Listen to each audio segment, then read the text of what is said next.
In the series of emails that Ginny Thompson wrote to Mark Meadows, Trump's chief of staff, there are all kinds of support for the most crazy ideas put out by QAnon. I had no idea that Ginny Thomas was totally absorbed into the QAnon crazy people, but she apparently is. Anyway, let me back up to the quote right before we took the break. Thomas was referring to a neo-Nazi commentator named Monica Crowley. And Thomas said this, quote, Monica Crowley may have a sense of this from her Nixon days, end quote. The reference there is that Crowley, who was a top official, don't ask me how, in Trump's Treasury Department, but she had been an aide to the former criminal Richard Nixon. This was years after he resigned from office in 1974 because of Watergate. Thomas then wrote, quote, you guys fold, and the evil just moves fast down underneath you all. Lots of intensifying threats coming to ACB and others, end quote. Justice Amy Coney Barrett was sometimes called ACB by her supporters. She had joined the Supreme Court in October, shortly before the election. It is unclear to what threats Ginny Thomas was referring. Later on November 19, Meadows replied to Thomas's long text message by saying, quote, thanks so much, end quote. But Thomas's high aspirations for Powell quickly collapsed that afternoon. Instead of capturing the nation's attention at the Republican National Committee news conference where she spoke alongside Giuliani and other Trump advisors, Sidney Powell was criticized for spreading a false story, a false theory about electronic voting machines as a tool for communists. Some Trump aides were horrified by her and Giuliani's performances and felt they had embarrassed the president by becoming a parody of his post-election fight. As Giuliani spoke, a dark brown liquid mixed with beads of sweat rolled down his cheek. He asked reporters, did you watch My Cousin Vinny? Tying a legal reference to the 1992 comedy. Ginny Thomas then wrote to Mark Meadows, quote, tears are flowing at what Rudy is doing right now. Meadows replied, glad to help. By November 22nd, Trump gave his blessings for Giuliani and another Trump lawyer, Jenna Ellis, to issue a statement claiming that Powell, quote, is not a member of the Trump legal team. Ginny Thomas reached out to Meadows that day with concern. She wrote, quote, trying to understand the Sidney Powell distancing, end quote. Meadows wrote back, quote, she doesn't have anything, or at least she won't share it if she does, end quote. Wow, Thomas replied. Meadows did not respond.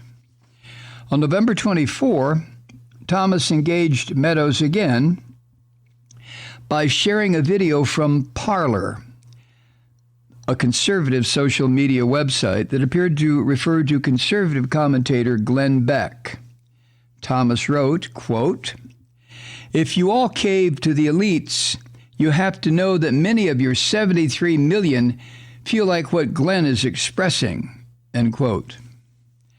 She said Trump risked his supporters growing disenchanted to the point of walking away from politics. She wrote, quote, me included, I think I'm done with politics, and I don't think I'm alone, Mark, end quote. Meadows replied 3 minutes later, quote, I don't know what you mean by caving to the elites, end quote. Ginny Thomas responded, quote, I can't see Americans swallowing the obvious fraud, just going with one more thing with no frickin' consequences, the whole coup, and now this. We just caved to people wanting Biden to be anointed? Many of us can't continue our GOP charade, end quote. After continuing back and forth, Meadows wrote, quote, you're preaching to the choir, very demoralizing, end quote.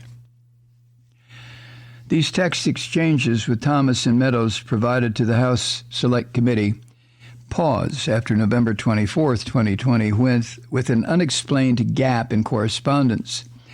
The committee received one additional message sent by Ginny Thomas to Mark Meadows on January 10th, 4 days after the Stop the Steal rally Thomas said she attended and the deadly attack on the Capitol.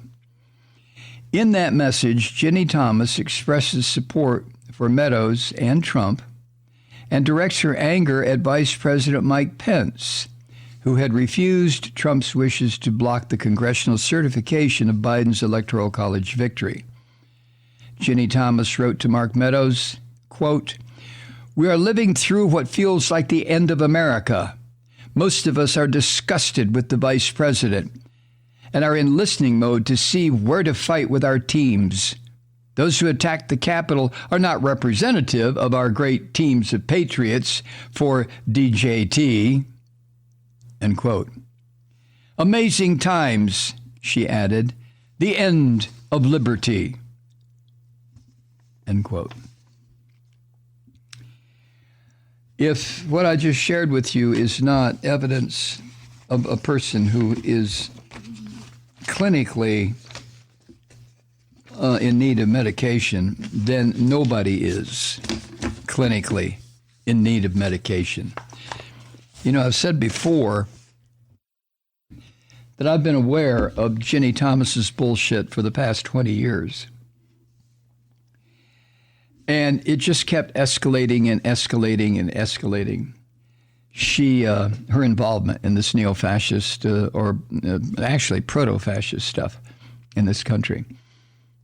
But she has been responsible for the formation of innumerable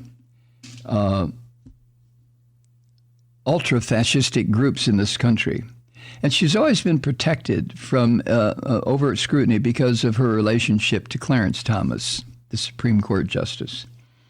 No one wanted to question what this crazed white woman was talking about because she was married to Clarence Thomas, only the second black person on the Supreme Court.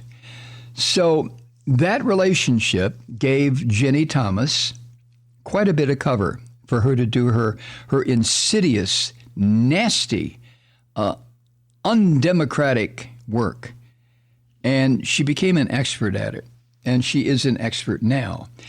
And the publication of this stuff in the New York Times is going to have zero effect on stopping her. In fact, if she follows suit of these neo-Nazis, what she's going to do is use this as absolute proof of how the deep state, including Robert Costa and Bob Woodward, the two writers who put this together from the Washington Post, including them, are out to get her and her husband and real freedom in this country, which means religious fascist lockdown on everything up to and including our thought processes, this crazy bitch.